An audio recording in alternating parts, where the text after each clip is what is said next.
is Vipa Podcast. Thank you for joining in our morning daily devotion. Are you trapped or strapped? When you face a crisis in your life, you sometimes do not want others to know about it for the fear of them interpreting it as a punishment from God, or they say you deserve it. They do not see the hand of God on you. When the Lord led the people of Israel through the wilderness, Pharaoh thought the Israelites are confused. They are trapped in the wilderness. In Exodus 14 verse 3, you read about it. This is how many look at our crisis, is it not? They are quick to judge us and they pass remarks that are so hurting. You hear them and you too feel that the Lord has intentionally done this to you. Pharaoh would have felt it in his heart that it is the best time to attack them when they are trapped, confused, and closed with no way to escape.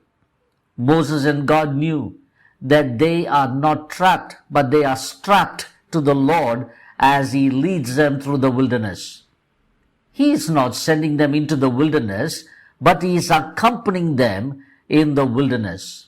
Friends, I want you to notice in Exodus chapter 3, verse 3, verse 9 and verse 14, 3 times the hand of the Lord is mentioned. Let me read to you. This is a day to remember forever, the day you left Egypt, the place of your slavery. Today the Lord has brought you out by the power of His mighty hand. Verse 9, let it remind you always to recite this teaching of the Lord.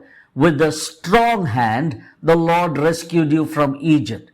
Then again in verse 14, and in the future, your children will ask you, what does all this mean? Then you will tell them, with the power of His mighty hand, the Lord brought us out of Egypt, the place of our slavery. Did you see the difference in the way people look at things? Others may see that you are trapped inside the wilderness, but the child of God will confidently travel through the wilderness, not with fear, not complaining, but rejoicing, telling the generation to follow how the Lord strapped them to Himself and safely brought them through the wilderness journey. He did not bring them out of Egypt to leave them confused and to trap them. He brought them to celebrate the goodness of God in the land of promise. Friend, how do you look at your situation? You feel trapped? Or do you believe that the Lord has strapped you to Himself and taking you through the wilderness? Do not give ear to words of defeat, negative words, words of condemnation, but listen to the words of comfort, words of courage, and the words of promise from the mouth of the Lord. When you give ear to discouraging words, you will always find the journey to be a burdensome one.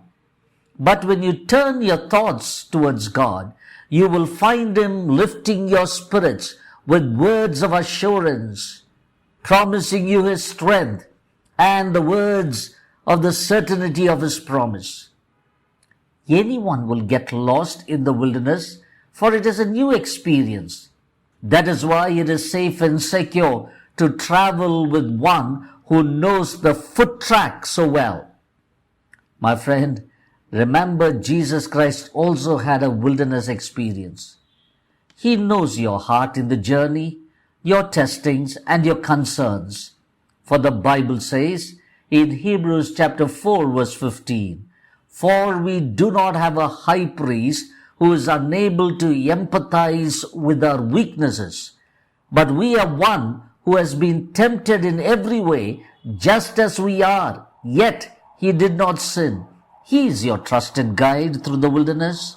You are not trapped, but strapped. Let us remember these wilderness lessons for today.